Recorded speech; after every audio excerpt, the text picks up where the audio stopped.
한국은 방위비를 더 내야 한다. 트럼프 대통령이 공개적으로 압박을 가했을 때 모든 사람들이 예상했습니다. 한국이 또 고개를 숙이고 요구를 들어줄 거라고요. 그런데 한국 대통령의 입에서 나온 말은 전혀 달랐습니다. 방위비를 감축해야 합니다. 그 순간 배가 꽂은 당황했고 전 세계는 눈치를 보기 시작했습니다. 워싱턴의 모든 매체와 전문가들은 당황했죠. 더 이상은 안 된다는 선언. 미국 앞에 떳떳해진 한국. 도대체 한국은 무슨 근거로 이런 말을 할 수 있었을까요? 어떻게 미국을 이렇게 당황하게 만들 수 있었을까요? 이야기 시작하기 전에 좋아요와 구독 버튼 가볍게 한번 눌러주시면 저 감동의학이 서은비에게 정말 따뜻한 격려가 됩니다. 지금 어디에서 이 영상을 시청하고 계신지 아래 댓글에 나눠주세요. 방위비를 70%나 내고 있는데 여기서 어떻게 더 내죠? 한국 대통령의 이 한마디가 배가 꽂을 완전히 뒤집어 놓았습니다. 그날 밤 배가 꽂은 출입 기자들이 모이는 단골파에서 저는 믿기 어려운 분위기를 느꼈습니다. 평소 냉정하기로 유명한 CNN의 베테랑 기자가 술잔을 내려놓으며 말했죠. 이건 정말 예상 못한 카드야. 한국이 이런 식으로 나올 줄 누가 알았겠어? 옆에 앉은 국방부 출입 기자도 고개를 저었습니다. 배가 꽂은 내부가 완전 패닉 상태라던데 누구도 이런 시나리오는 준비 안 했거든. 패닉이러니 저는 자연스럽게 대화에 끼어들었습니다. 국가안보회 쪽에서 들은 얘긴데 말이야. 국방부 기자가 목소리를 낮췄습니다. 트럼프 대통령이 완전히 당황해서 측근들한테 소리를 질렀다더라. 한국이 도대체 뭘 믿고 이런 소리를 하는 거냐고. 그럴 맘도 하지. 다른 기자가 끼어들었습니다. 지금까지 한국은 항상 미국 눈치만 봤잖아. 그런데 갑자기 방위비를 줄이겠다리. 그 순간 저는 뭔가 엄청난 지각 변동이 시작되었다는 걸 직감했습니다. 이건 단순한 정치적 발언이 아니라 한미 관계의 근본적인 변화를 알리는 신호탄이었거든요. 저는 마이클 존슨입니다. 지난 15년간 워싱턴 포스트에서 아시아 외교 전문 기자로 일해왔죠. 콜롬비아 대학원에서 국제정치학 석사를 마친 후 처음엔 국무부 출입 기자로 시작했습니다. 그러다가 2010년 천안함 사건을 취재하면서 한반도 문제에 본격적으로 빠져들게 됐죠. 그 이후로 북핵 위기, 사드 배치, 양국의 정상회담까지 주요 한미 현안들을 모두 취재해 왔습니다. 한국 정부의 대미 외교 패턴도 누구보다 잘한다고 자부했거든요. 조심스럽고 신중하며 때로는 지나치게 눈치를 보는 모습까지 말이죠. 그런 제게도 이런 상황은 처음이었습니다. 한국이 미국에게 이렇게 정면으로 맞서는 걸 본 적이 없었거든요.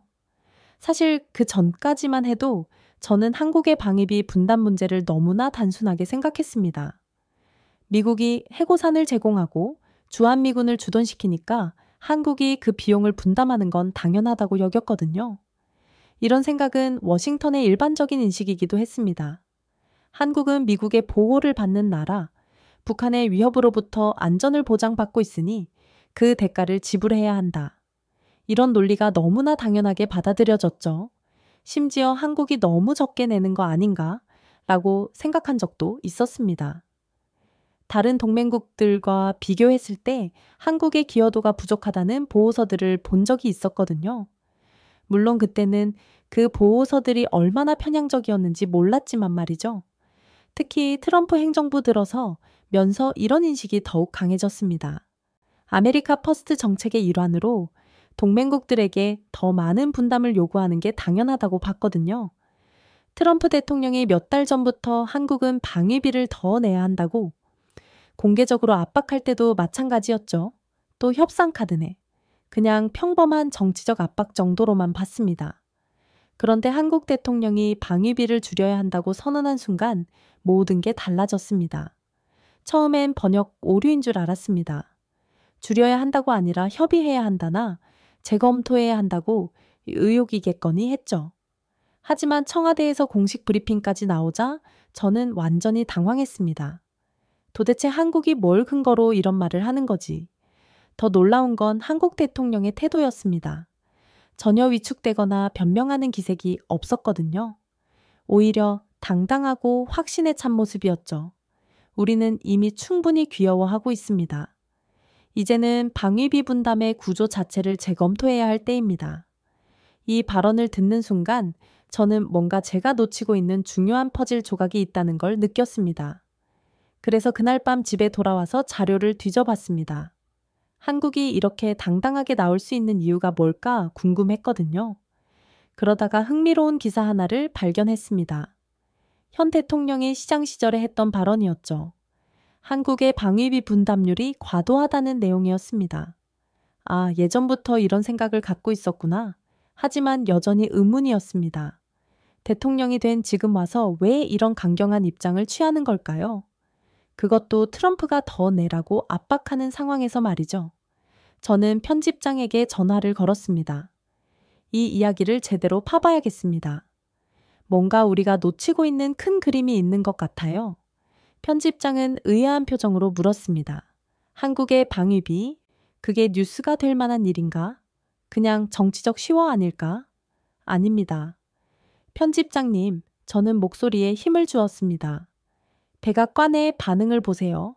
만약 이게 단순한 시우라면 이렇게까지 당황하지 않았을 겁니다. 그렇다고 해도 한국이 뭘 믿고 그런 소리를 하겠어. 미군이 철수하면 북한이 당장 내려올 텐데. 편집장의 반응은 예상했던 거였습니다. 워싱턴의 모든 사람들이 같은 생각을 하고 있었거든요. 그게 바로 제가 궁금한 부분입니다. 저는 차분히 설명했습니다. 한국 대통령이 이런 발언을 할 수 있는 근거가 뭔지 찾아보고 싶어요. 70%라는 숫자도 언급했는데 과연 그게 사실인지 확인해 봐야겠습니다. 편집장이 잠시 침묵했습니다. 아마 한국의 실제 방위비 분담률을 대해 정확히 알고 있는 사람이 거의 없다는 걸 깨달았을 거예요. 그렇다면 한번 파봐. 하지만 확실한 근거를 찾아와야 해. 추측이나 억측으로는 기사를 쓸 수 없어. 물론입니다. 저는 자신 있게 답했습니다. 제가 15년간 이 분야를 취재해 봤는데 이런 상황은 처음입니다. 한국이 미국에게 이렇게 당당하게 나온 적은 없었어요. 분명히 뭔가 있을 겁니다. 그날 밤 저는 잠을 이루지 못했습니다. 머릿속에 계속 그 말이 맴돌았거든요. 70%. 정말 한국이 70%나 내고 있는 걸까요? 만약 그게 사실이라면 트럼프의 더 내라는 요구가 얼마나 터무니없는 건지 알 수 있을 텐데요. 저는 갑자기 제가 이 분야를 15년간 취재해 왔으면서도 정작 가장 기본적인 숫자들을 정확히 모르고 있었다는 걸 깨달았습니다. 이상했습니다.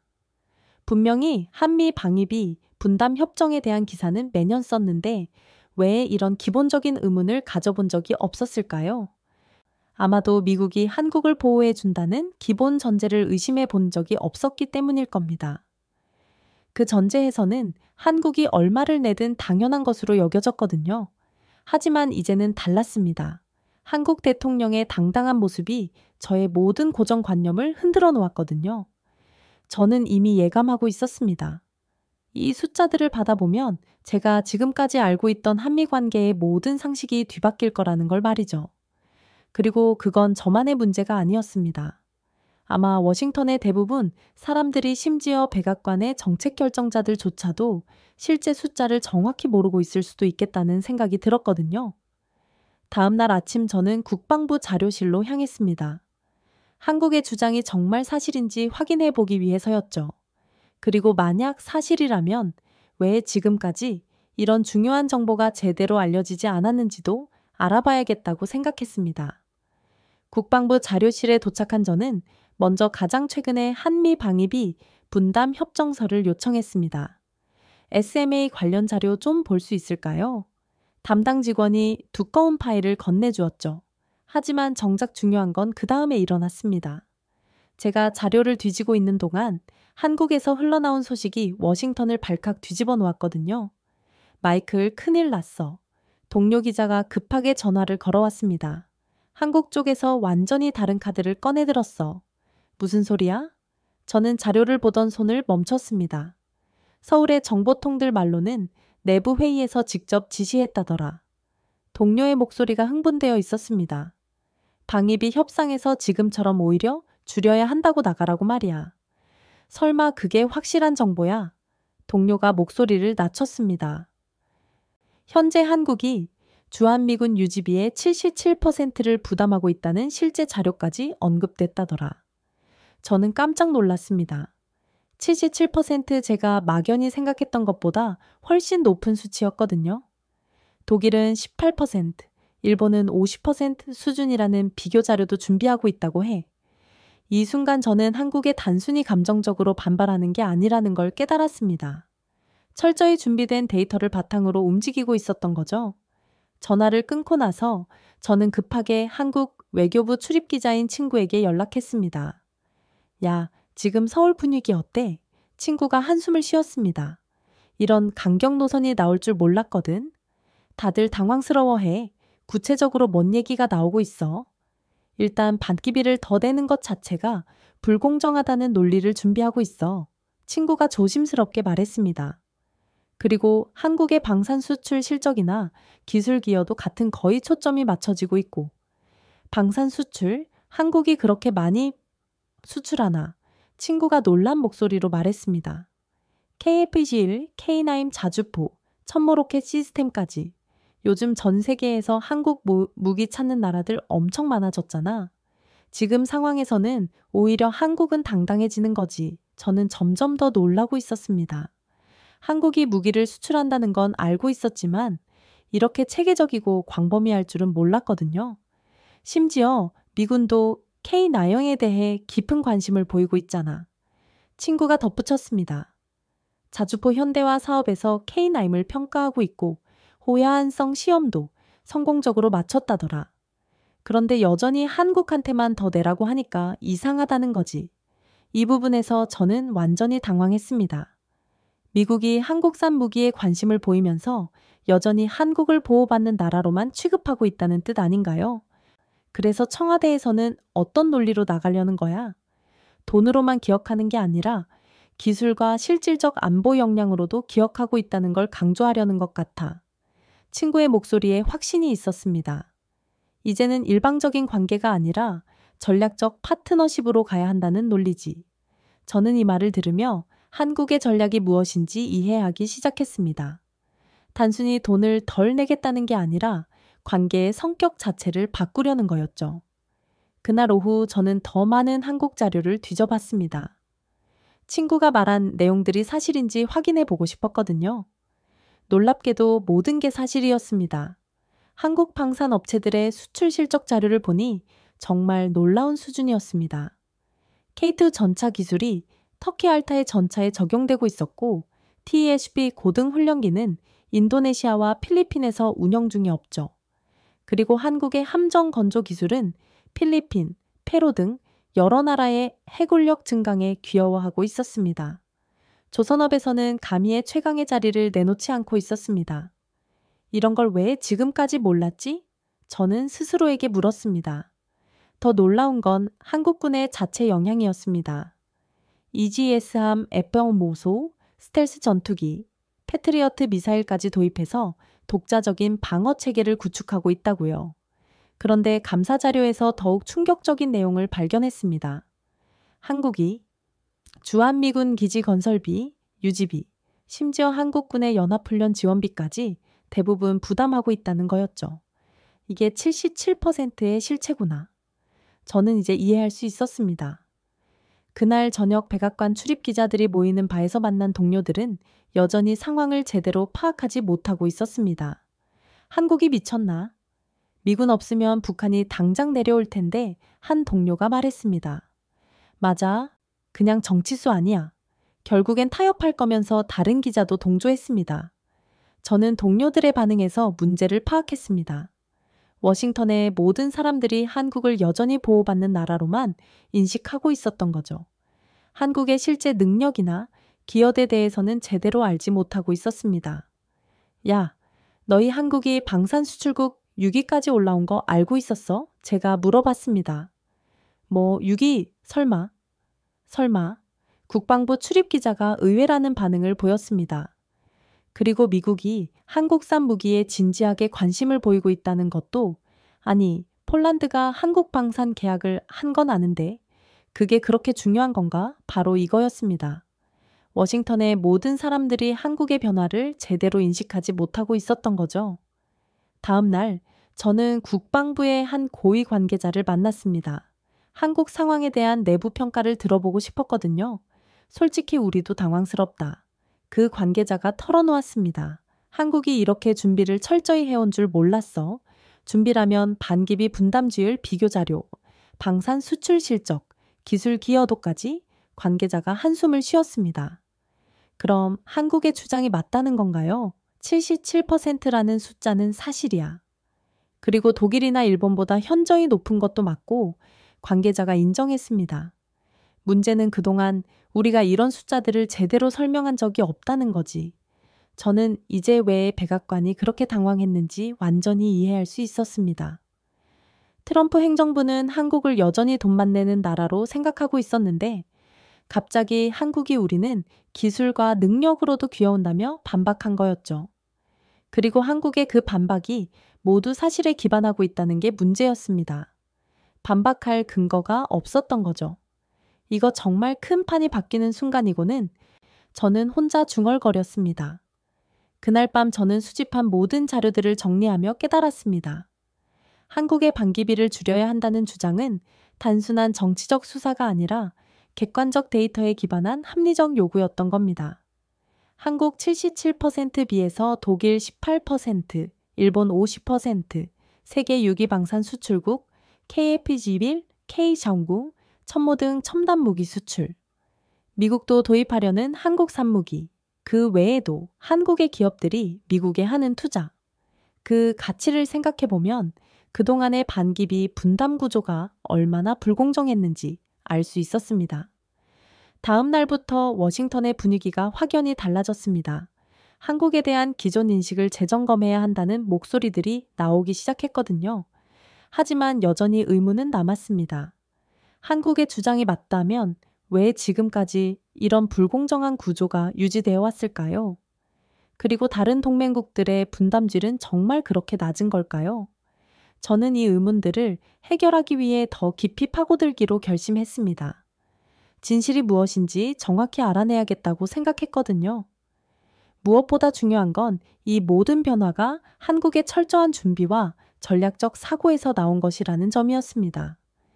감정적 반발이 아니라 맹철한 계산에 기반한 움직임이었던 거죠. 이제 저는 정말로 숫자를 확인해 봐야겠다라고 생각했습니다. 한국의 77% 그리고 다른 나라들은 어떤 이유로 한국보다 적게 내고 있는지 말이죠. 국방부 자료실에서 저는 먼저 한미 방위비 분담 특별협정, 즉 SMA 관련 문서들을 요청했습니다. 담당자가 건네준 파일들을 하나하나 뒤져보니 놀라운 사실들이 드러나기 시작했습니다. 가장 최근인 2019년 체결된 제11차 SMA 협정서에 따르면 한국의 분담금은 연간 1조 389억 원이었습니다. 하지만 이건 빙산의 일각에 불과했죠. 잠깐 이게 전부가 아니네. 저는 문서를 더 자세히 살펴봤습니다. SMA 협정에는 3가지 항목이 있었습니다. 인건비, 군사건설비, 그리고 군수지원비. 하지만 한국이 실제로 부담하는 비용은 이것보다 훨씬 많았습니다. 토지 제공비, 기지박시설 지원비, 환경개선비, 심지어 주한미군 가족들의 교육비까지. 이런 것들은 SMA에 포함되지 않지만 모두 한국이 부담하고 있었던 겁니다. 이걸 다 합치면 얼마나 될까? 저는 계산기를 두드려 봤습니다. 2020년 감사 자료에서 확인한 바로는 한국의 총 주한미군 관련 비용 부담액이 연간 약 1조 477,9억 원에 달했습니다. 반면 미국의 부담액은 약 479억 원 수준이었죠. 정말 77% 수준이네. 저는 혼자 중얼거렸습니다. 이제 다른 나라들과 비교해볼 차례였습니다. 저는 나토 방위비, 분담 보고서와 각국 국방부 자료들을 찾아봤습니다. 독일의 경우부터 살펴봤습니다. 독일에는 약 3만 5천 명의 미군이 주둔하고 있었는데 독일의 분담률은 고작 18%였습니다. 연간 약 10억 달러의 주둔 비용 중에서 독일이 부담하는 건 1억 8천만 달러 정도였죠. 한국과 비교하면 터무니없이 적네. 저는 놀랐습니다. 일본은 어떨까요? 일본에는 약 5만 명의 미군이 주둔하고 있었습니다.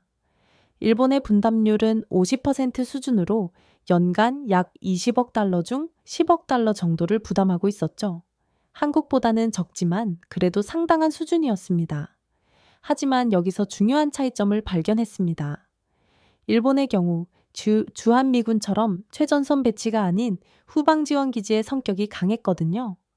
반면 한국의 주한미군은 휴전선 바로 앞에서 직접적인 억제 역할을 하고 있었습니다. 위험도가 더 높아서 부담을 더 많이 하고 있다는 얘기인가. 더 놀라운 건 영국이었습니다. 영국에도 약 1만 명의 미군이 주둔하고 있지만 영국의 분담률은 거의 0에 가까웠습니다. 오히려 미국이 영국의 기지 사용료를 지불하는 형태였죠. 이게 말이 되나? 저는 데이터를 다시 한번 확인해 봤습니다. SIPRI 스톡홀름 국제평화연구소의 2020년 보고서에서도 같은 내용이 확인됐습니다. 한국의 주한미군 방위비 분담률이 다른 어떤 동맹국보다도 압도적으로 높다는 거였죠. 이제 저는 왜 한국이 그렇게 당당하게 나올 수 있었는지 이해할 수 있었습니다. 숫자가 모든 걸 말해주고 있었거든요. 하지만 한 가지 의문이 남았습니다. 이렇게 명백한 불균형이 왜 지금까지 문제가 되지 않았을까요? 그래서 저는 과거 자료들을 뒤져봤습니다. 그리고 놀라운 사실을 발견했죠. 사실 한국 정치인들이 이 문제를 제기한 건 이번이 처음이 아니었습니다. 2015년 당시 한 의원이 이렇게 지적했었죠. 한국의 방위비 분담률이 다른 나라에 비해 과도하게 높다. 이에 대한 재검토가 필요하다. 2015년에도 국정감사에서 비슷한 지적이 나왔습니다. 독일은 18%, 일본은 50%인데 우리만 70% 이상 부담하는 것은 형평성에 맞지 않는다. 심지어 2018년에는 국회 외교통일위원회에서 공식적으로 이 문제가 논의되기도 했습니다. 그럼 왜 지금까지 아무것도 바뀌지 않았지? 저는 의문이 들었습니다. 답은 간단했습니다. 미국 측에서 이런 요구를 계속 거부해 왔기 때문이었죠. 2019년 트럼프 행정부 때는 오히려 방위비를 5배로 늘리라고 매학기 요구하기까지 했습니다. 연간 50억 달러, 우리 돈으로 6조 원을 내라는 터무니없는 요구였죠. 5배라고. 저는 그 숫자에 경악했습니다. 만약 그 요구를 들어줬다면 한국의 분담률은 95%를 넘어서게 될 뻔했습니다. 사실상 한국이 주한미군 비용을 거의 다 부담하는 상황이 될 뻔했던 거죠. 이런 상황에서 한국이 오히려 줄여야 한다고 나온 건 정말 파격적인 일이었습니다. 저는 이제 한국 언론들의 과거 보도도 찾아봤습니다. 그런데 놀랍게도 이런 불공정한 분담 구조에 대한 체계적인 분석 기사는 거의 없었습니다. 대부분의 기사들이 한미 방위비 분담 협상 타결 정도의 단순한 사실 전달에 그쳤죠. 정작 다른 나라들과의 비교나 구조적 문제에 대한 깊이 있는 분석은 찾아보기 어려웠습니다. 한국 언론들도 이 문제의 심각성을 제대로 파악하지 못했구나. 더 놀라운 건 주둔 미군 규모 대비 분담액이었습니다. 한국은 미군 한 명당 연간 약 5천만 원을 부담하고 있었는데 독일은 3명당 500만 원도 안 됐습니다. 10배 차이였죠. 이 정도 차이면 불공정하다는 표현도 약하겠네. 도둑놈이라고 생각하지 않은 게 어디야? 저는 중얼거렸습니다. 그런데 더욱 충격적인 사실을 발견했습니다. 한국이 이렇게 높은 분담률을 유지해온 역사적 배경 말이죠. 1970년대 믹스는 독트리니 이후 미국은 해외 주둔 비용을 동맹국들에게 전가하기 시작했습니다. 그런데 한국은 당시 경제력이 약해서 협상력이 거의 없었죠. 결국 미국이 요구하는 대로 높은 분담률을 받아들일 수밖에 없었던 겁니다. 그리고 그 구조가 50년 가까이 지속되어 온 거였죠. 경제력은 급성장했는데 분담 구조는 그대로였구나. 저는 이해할 수 있었습니다. 한국의 GDP는 1980년대 이후 급속도로 성장해서 이제 세계 10위권에 진입했습니다. 하지만 반기비 분담 구조는 여전히 1970년대의 논리를 따르고 있었던 거죠. 이제 저는 완전히 이해할 수 있었습니다. 한국이 왜 더 이상은 안 된다고 나섰는지 말이죠. 객관적 데이터가 모든 걸 보여주고 있었습니다. 한국의 주장은 감정적 반발이 아니라 냉정한 사실에 기반한 정당한 요구였던 겁니다. 그날 밤 저는 편집장에게 이메일을 보냈습니다. 편집장님, 정말 큰 이야기를 발견했습니다. 이건 단순한 방위비 협상이 아니라 50년간 지속되어 온 불공정한 구조에 대한 근본적 문제 제기입니다. 다음 날 아침 편집장이 전화를 걸어왔습니다. 마이클, 자료가 확실한 거야? 네, 모든 게 공개된 정부 자료와 국제기구 보고서에 기반한 것들입니다. 저는 자신 있게 답했습니다. 그럼 이제 미국 정부의 반응을 확인해 봐야겠어. 편집장이 말했습니다. 저는 이미 그 다음 단계를 준비하고 있었습니다. 이런 압도적인 데이터 앞에서 미국 정부가 어떤 반응을 보일지, 그리고 이 문제가 한미 관계에 어떤 파장을 불러일으킬지가 궁금했거든요. 하지만 한 가지는 확실했습니다. 더 이상 이 문제를 묻어둘 수는 없다는 것이었죠. 제가 수집한 데이터를 정리해서 기사 초안을 작성하고 있던 그 주 워싱턴에서는 조용한 지각 변동이 일어나고 있었습니다. 가장 먼저 반응을 보인 건 브루킹스 연구소였습니다. 동아시아 정책센터의 선임 연구원이 블로그에 짧은 글을 올렸죠. 한국의 방위비 분담 관련 주장을 검토해 본 결과 수치상으로는 상당한 근거가 있어 보인다. 이 한 줄이 워싱턴 정책서클에 작은 파문을 일으켰습니다. 그 다음 날 전략국제문제연구소 CSIS에서도 비슷한 논조의 분석이 나왔습니다. 한국의 방위비 분담률이 다른 동맹국 대비 현저히 높다는 것은 객관적 사실이다.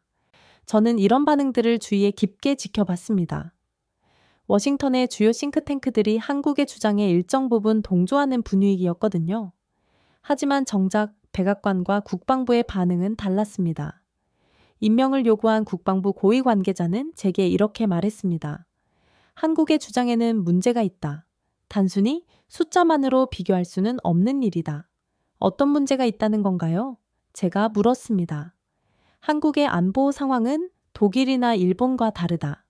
북한이라는 직접적 위협이 있지 않은가. 그는 설명했습니다. 하지만 저는 이미 이런 반박을 예상하고 있었습니다.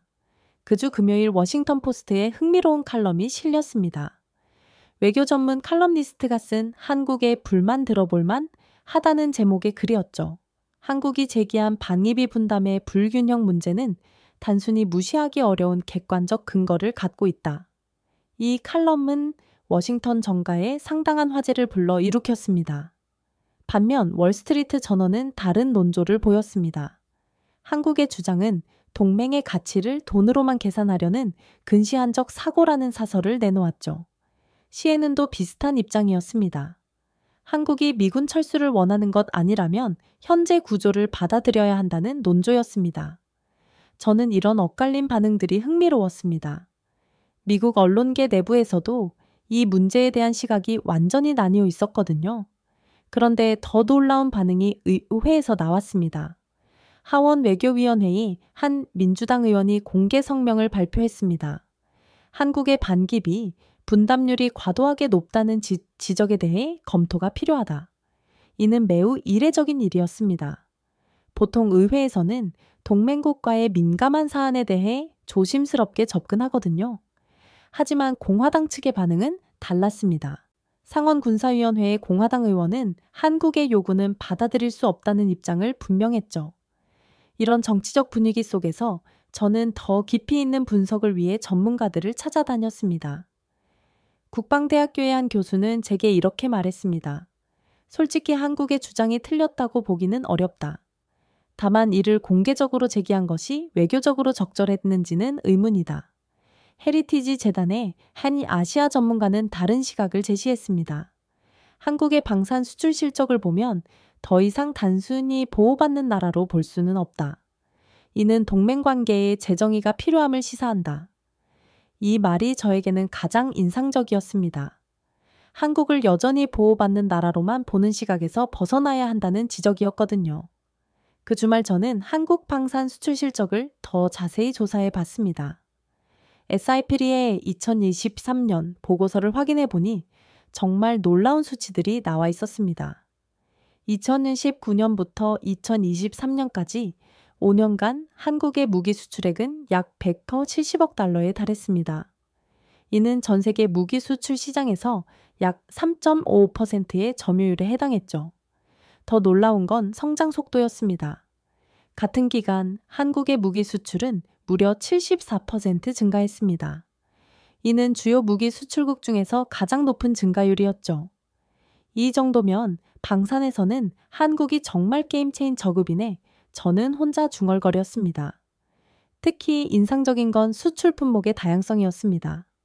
K9 자주포 스포츠포뿐만 아니라 KF-21 전투기, K2 전차, 천무다연장록 핵까지 한국이 거의 모든 분야의 무기를 생산하고 수출하고 있었던 겁니다. 이런 데이터를 바탕으로 저는 다시 전문가들을 만나봤습니다. 블랜드 연구소의 한 분석가는 이렇게 평가했습니다. 한국의 방산 기술 수준은 이미 미국과 대등한 분야가 많았는데 특히 포병 분야에서는 오히려 한국이 앞선다고 봐야겠죠. 이 말을 듣고 저는 깜짝 놀랐습니다.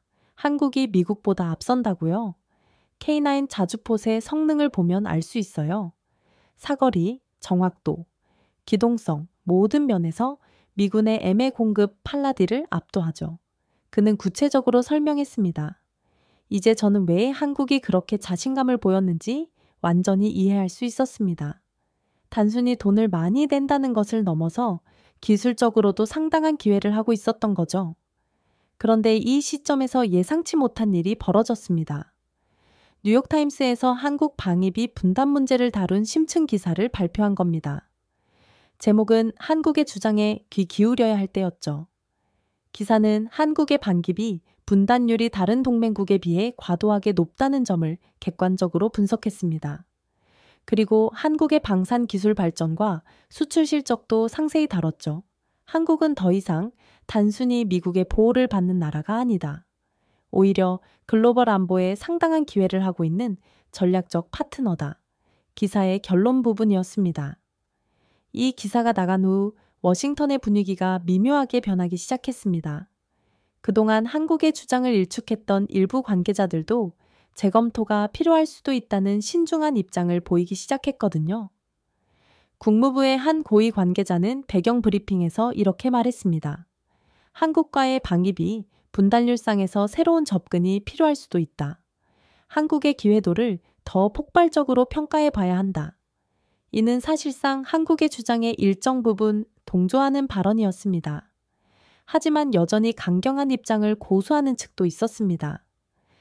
폭스뉴스는 한국의 요구는 동맹을 약화시키려는 시도라는 논조를 유지했고 일부 공화당 의원들도 절대 받아들일 수 없다며 관세 협상을 하기 위한 한국의 고도의 전략 중 일부라고 평했습니다. 저는 이런 엇갈린 반응들을 지켜보며 흥미로운 패턴을 발견했습니다. 한국의 실제 기회도나 방산 기술 수준에 대해 잘 알고 있는 전문가들일수록 한국의 주장에 동조하는 경향이 있었습니다. 반면 여전히 한국을 보호받는 나라로만 인식하는 사람들은 강하게 반발했죠. 결국 인식의 차이구나. 저는 깨달았습니다. 그 주 목요일, 저는 중요한 소식을 들었습니다. 백악관에서 한국 문제를 다루는 NSC 회의가 열린다는 거였죠. 물론 구체적인 내용은 알 수 없었지만 한국의 반기비 분담 주장의 최고 수준에서 논의되고 있다는 것만으로도 의미가 있었습니다. 그날 저녁 저는 지금까지의 모든 내용을 정리하며 생각에 잠겼습니다. 한국이 제기한 문제는 단순히 돈의 문제가 아니었습니다. 50년 가까이 지속되어 온 한미 관계의 근본적 성격에 대한 문제 제기였죠. 그리고 이 문제 제기가 워싱턴에서 진지하게 받아들여지기 시작했다는 것은 정말 큰 변화의 신호탄이었습니다. 이제 진짜 흥미로워지는군. 저는 혼자 중얼거렸습니다. 그리고 이미 다음 단계를 준비하고 있었습니다. 이 게임의 다음 라운드가 어떻게 전개될지 지켜보기 위해서 말이죠. 워싱턴의 미묘한 변화를 목격한 지 며칠 후 저는 더욱 놀라운 소식을 접했습니다.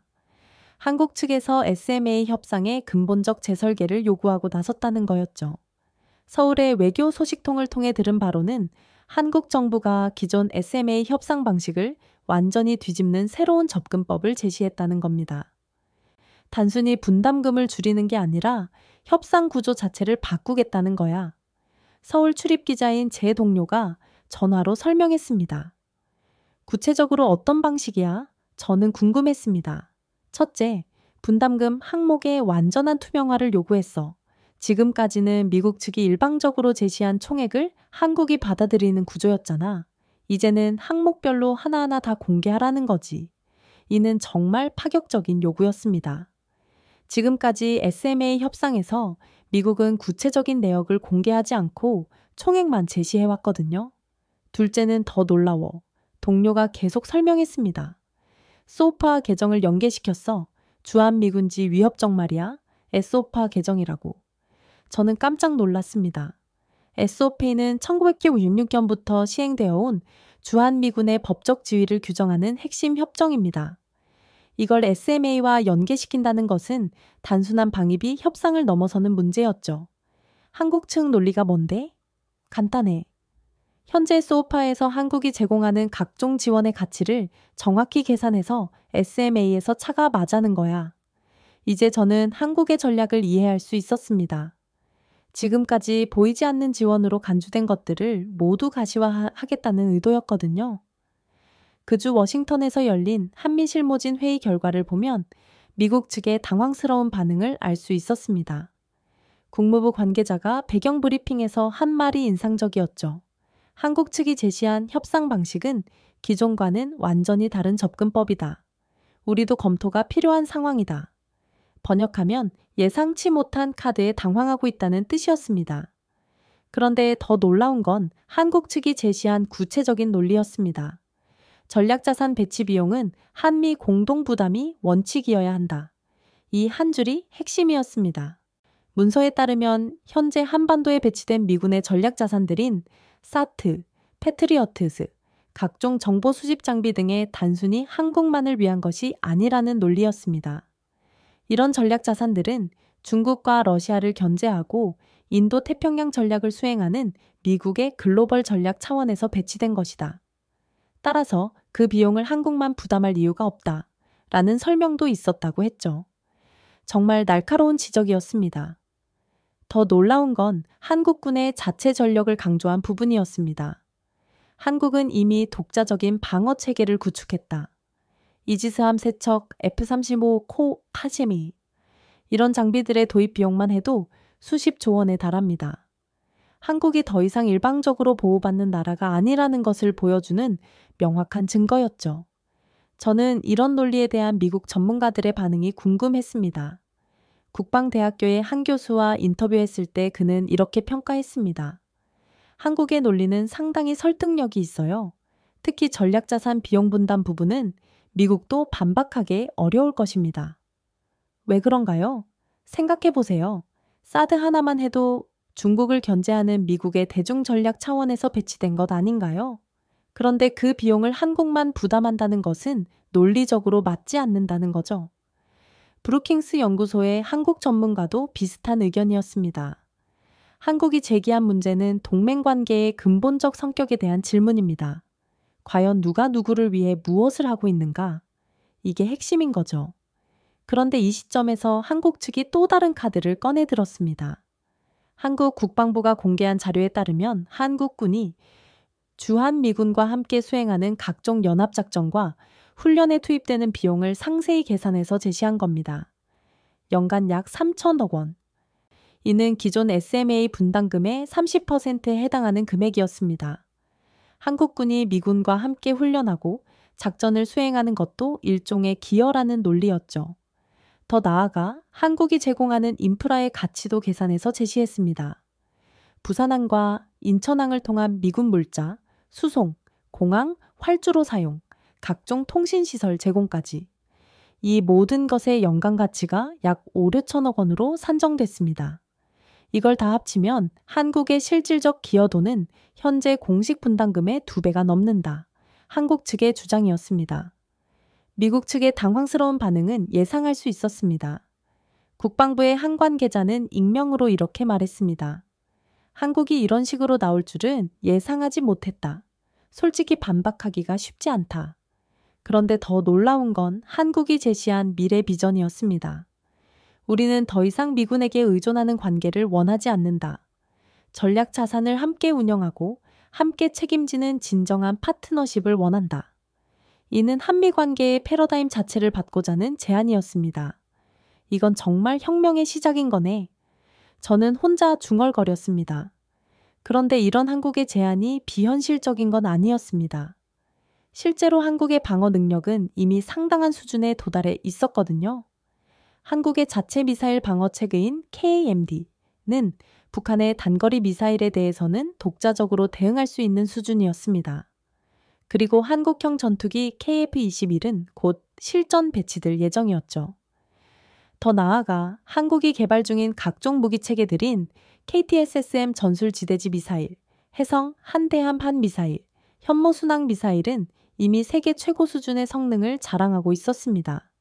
한국이 이런 제안을 할 수 있는 배경이 있구나. 저는 이해할 수 있었습니다.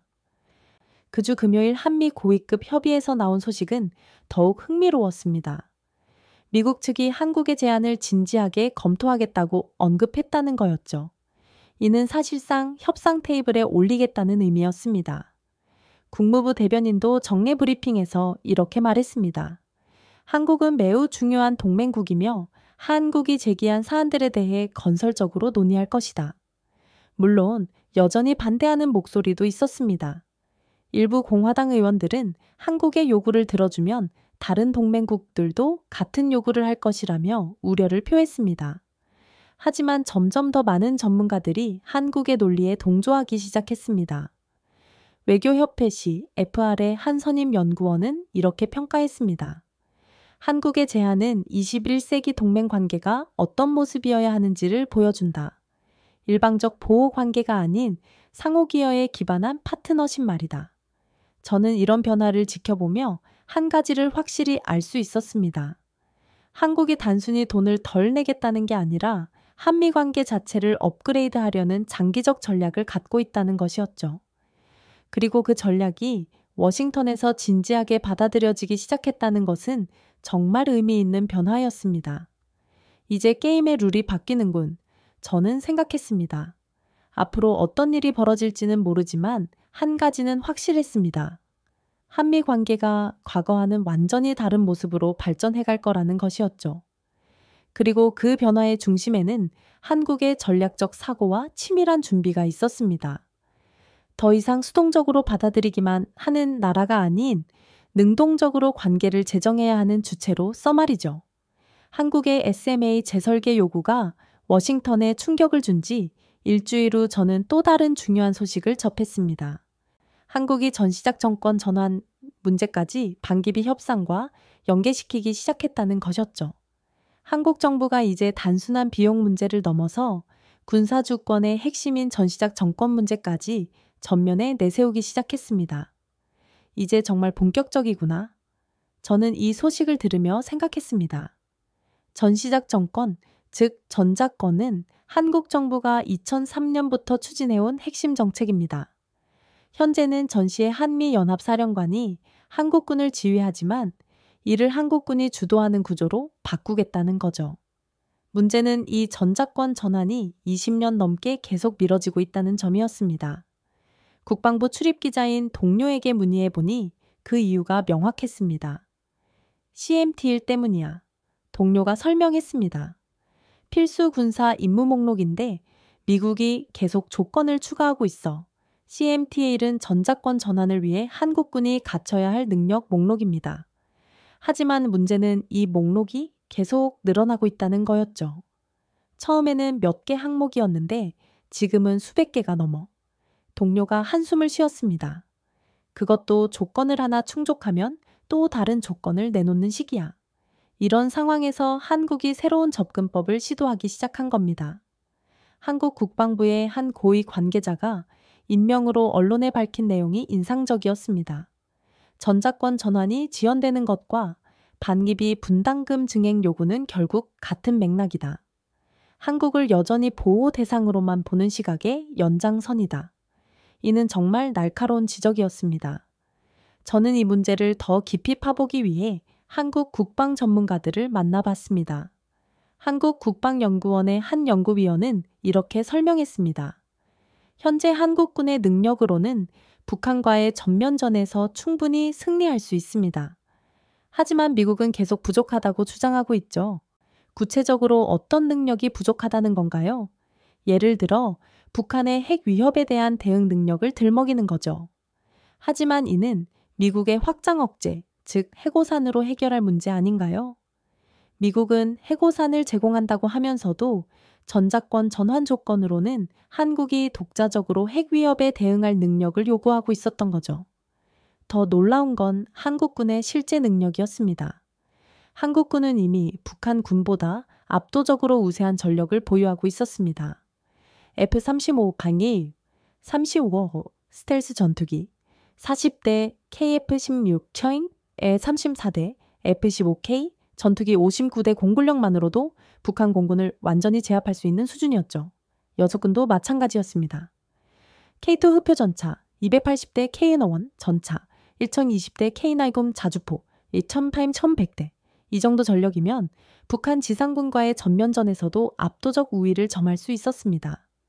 해군 역시 이지스함 3척을 포함해 세계 최고 수준의 전력을 갖추고 있었습니다.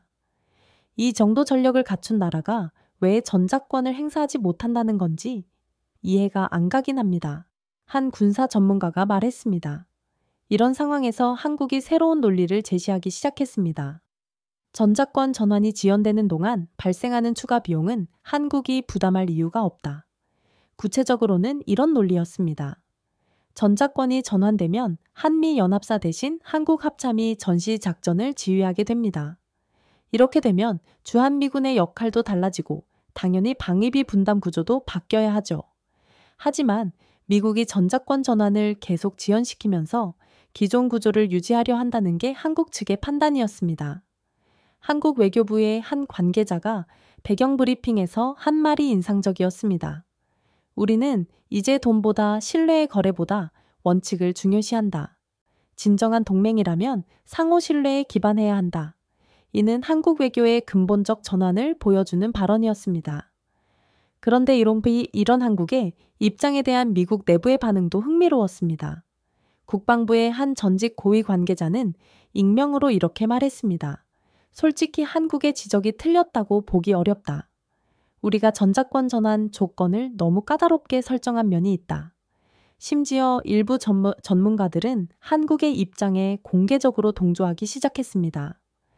전략국제문제연구소 CSIS의 한 연구원은 보고서에서 이렇게 썼습니다. 한국군의 현재 능력으로는 북한과의 전면전에서 승리하기에 충분하다. 전작권 전환을 더 이상 지연시킬 이유가 없다. 랜드 연구소의 분석도 비슷했습니다. 한국의 방어 능력은 이미 세계 최고 수준에 도달했다. 이제는 한국이 주도하는 방어 체계로 전환할 때다.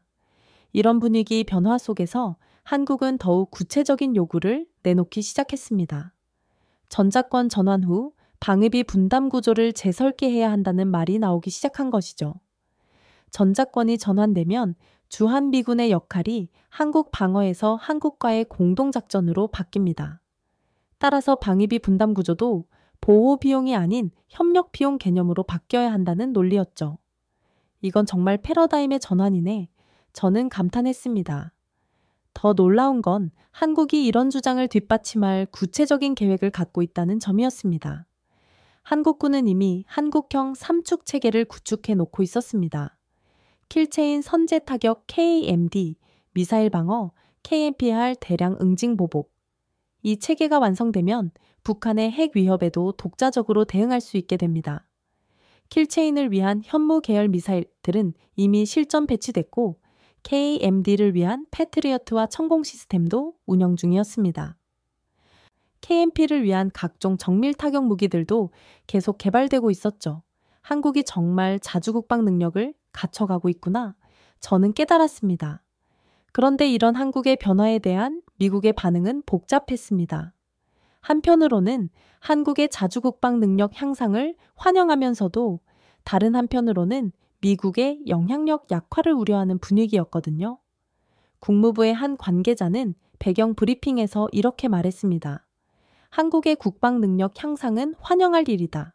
하지만 한미동맹의 틀 안에서 이루어져야 한다.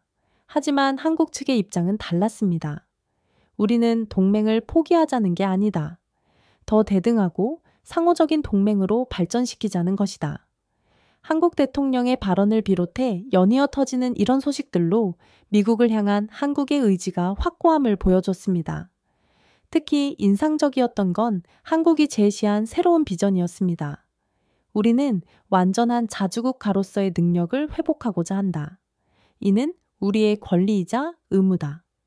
이는 단순히 미군에 의존하는 관계에서 벗어나겠다는 선언이었습니다. 저는 이런 변화를 지켜보며 한 가지를 확실히 느꼈습니다. 한국이 이제 정말로 다른 나라가 되어가고 있다는 것이었죠. 경제적으로는 이미 선진국 반열에 올랐고 군사적으로도 세계 최고 수준의 능력을 갖췄습니다. 이제는 정치적 외교적으로도 완전한 주권국가의 모습을 보이려 하고 있었죠. 그리고 이런 변화가 방위비 분담 협상이라는 구체적인 사안을 통해 표출되고 있는 것이었습니다. 이제 진짜 새로운 시대가 시작되는군. 저는 생각했습니다. 한국의 이런 변화는 단순히 한반도에만 영향을 미치는 게 아니었습니다. 동아시아 전체의 안보 구조와 미국의 아시아 전략에도 큰 변화를 가져올 수 있는 일이었죠. 그리고 그 변화의 중심에는 한국의 확고한 의지와 실제적 능력이 있었습니다. 더 이상 누군가의 보호를 받아야 할 나라가 아닌 스스로를 지키고 나아가 지역 평화에 귀여워할 수 있는 나라로서의 자신감이었죠. 그런데 예상치 못한 새로운 전선이 열렸습니다. 트럼프 대통령이 한국산 제품에 대한 관세 인상을 공식 위협하고 나선 겁니다. 한국이 방기비는 줄이겠다면서 우리 시장에서는 계속 이익을 챙기려 한다고 트럼프 대통령의 발언이 나왔습니다. 이는 명백히 반기비 협상에서의 압박이 관세 문제로까지 확산된 것을 의미했습니다.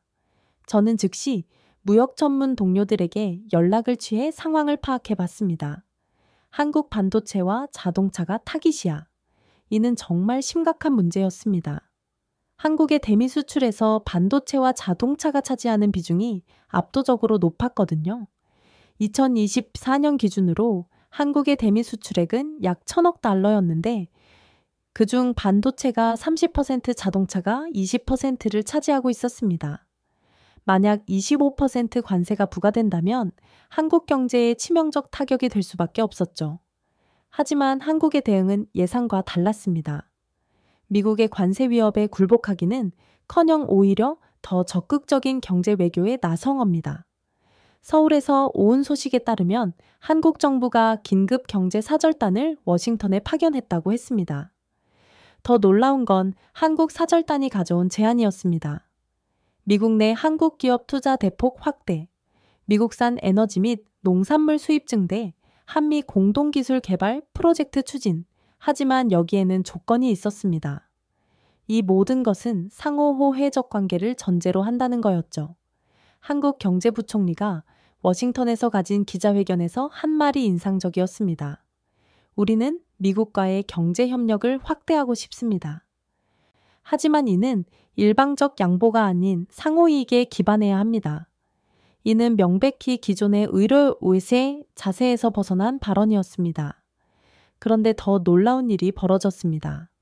한국 사절단이 제시한 구체적 제안 내용이 알려지면서 미국 내 반응이 급격히 달라지기 시작한 겁니다. 삼성전자는 텍사스 테일러 공장에 추가로 300억 달러를 투자하겠다고 발표했습니다. SK 하이닉스도 인디애나주에 150억 달러 규모의 새로운 반도체 공장 건설을 제안했죠. 현대자동차는 조지와 공장 확장에 70억 달러를 투입하겠다고 했습니다. 이게 무려 500억 달러가 넘는 투자 내에 저는 계산기를 두드려 봤습니다. 하지만 한국의 제안은 여기서 끝나지 않았습니다. 에너지 분야에서도 대규모 구매 계획을 제시했습니다. 미국산 LNG 연간 100억 달러 치장기 구매 계약, 그리고 원유 수입도 대폭 늘리겠다는 거였죠. 농산물도 마찬가지였습니다. 미국산 농산물 수입을 연간 50억 달러까지 늘리겠다고 했습니다. 총 투자와 구매 규모가 700억 달러를 넘는군. 저는 감탄했습니다. 하지만 여기서 중요한 건 한국이 제시한 조건이었습니다. 첫째, 관세 인상은 철회해야 할 것. 둘째, 한국 기업에 대한 차별적 규제 금지. 셋째, 기술 협력에서의 동등한 파트너십 보장. 특히 세 번째 조건이 핵심이었습니다. 한국이 더 이상 LA 기술을 일방적으로 받는 입장이 아니라 함께 개발하는 파트너가 되겠다는 의미였거든요. 실제로 한국의 기술 수준은 이미 상당한 경지에 도달해 있었습니다. 반도체 분야에서는 삼성과 SK 하이닉스가 메모리 반도체 세계 1, 2위였고 시스템 반도체에서도 빠르게 따라가고 있었습니다. 자동차 분야에서도 현대 자동차가 전기차와 수소차 기술에서 세계 최고 수준을 자랑하고 있었죠. 배터리 기술에서는 LG와 SK의 온 삼성의 SDI가 글로벌 시장을 선도하고 있었습니다. 한국이 이런 제안을 할 수 있는 배경이 있구나. 저는 이해할 수 있었습니다. 그런데 미국 내 반응이 흥미로웠습니다. 먼저 경제계부터 움직이기 시작했습니다. 미국 상공회의소가 성명을 발표했는데 그 내용이 놀라웠습니다. 한국의 투자 제안은 미국 경제에 상당한 도움이 될 것이다. 관세 인상보다는 협력이 더 현명한 선택이다. 월스트리트의 반응도 비슷했습니다. 주요 투자은행들이 한국 기업들의 미국 투자 확대를 환영한다는 입장을 밝혔죠. 정치권의 반응도 엇갈리기 시작했습니다. 공화당 내에서도 의견이 나뉘었습니다. 트럼프의 관세 정책을 지지하는 쪽과 한국의 투자 제안을 평가하는 쪽으로 말이죠. 텍사스주 공화당 상원의원은 한국의 투자는 우리 주에 수많게 일자리를 창출할 것이라며 관세처를 촉구했습니다. 조지아주 지사도 현대 자동차의 추가 투자는 우리 주 경제에 큰 도움이 될 것이라며 한국 편을 들었죠. 민주당은 더욱 적극적으로 한국의 제안을 지지했습니다. 한국은 진정한 경제 파트너다. 관세보다는 협력이 답이다는 입장이었죠. 이런 분위기 변화 속에서 백악관 내부에서도 미묘한 변화가 감지되기 시작했습니다. 익명을 요구한 백악관 관계자는 제게 이렇게 말했습니다. 솔직히 한국의 제안은 우리가 예상했던 것보다 훨씬 매력적이다. 대통령도 긍정적으로 검토하고 있다. 그리고 며칠 후 공식 발표가 나왔습니다.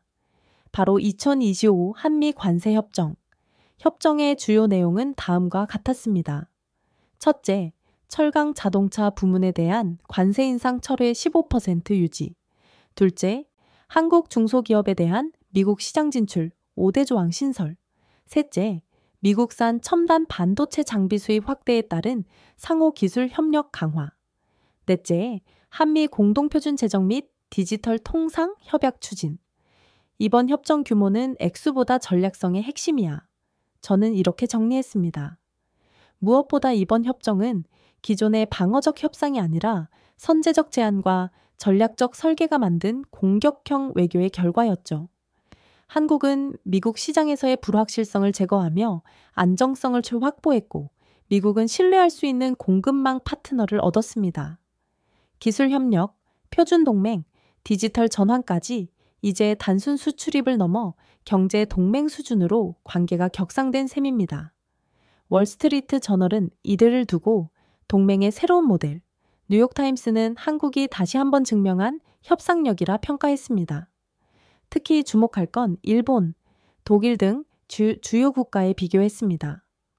일본은 자동차 관세를 피하기 위해 추가 양보를 했고 독일은 아직도 유럽연합과의 단일 협상 구조로 제한적 대응에 머물렀습니다.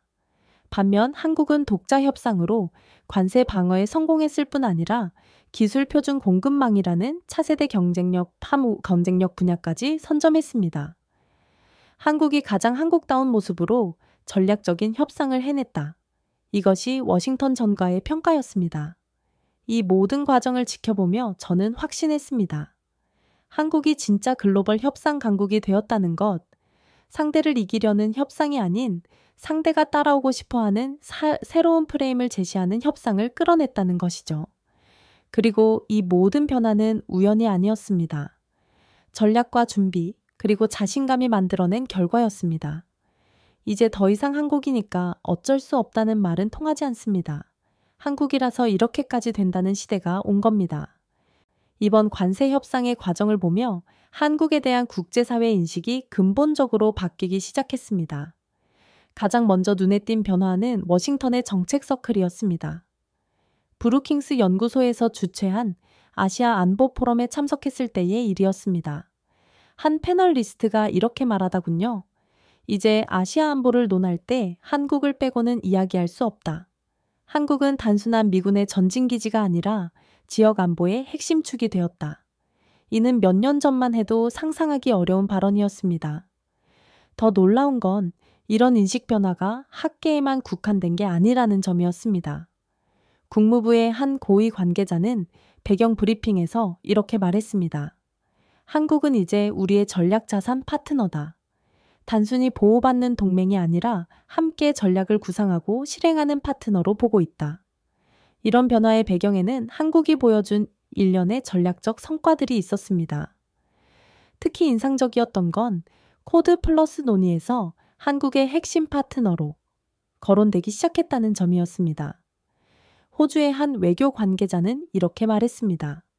한국 없이 인도태평양 안보를 논하는 것은 이제 불가능하다. 한국의 기술력과 전략적 사고가 필수적이다. 이런 변화들을 종합해 보면 한국이 이제 정말로 조건 기반 주체적 파트너가 되었다는 것을 알 수 있었습니다.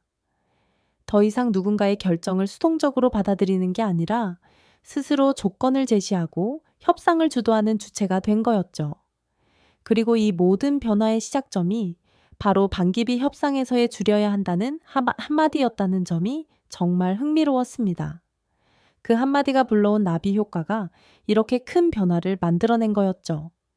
정말 놀라운 이야기였어. 저는 지난 몇 달간의 취재를 돌이켜보며 생각했습니다. 한국이 보여준 것은 단순히 외교적 성공이 아니었습니다.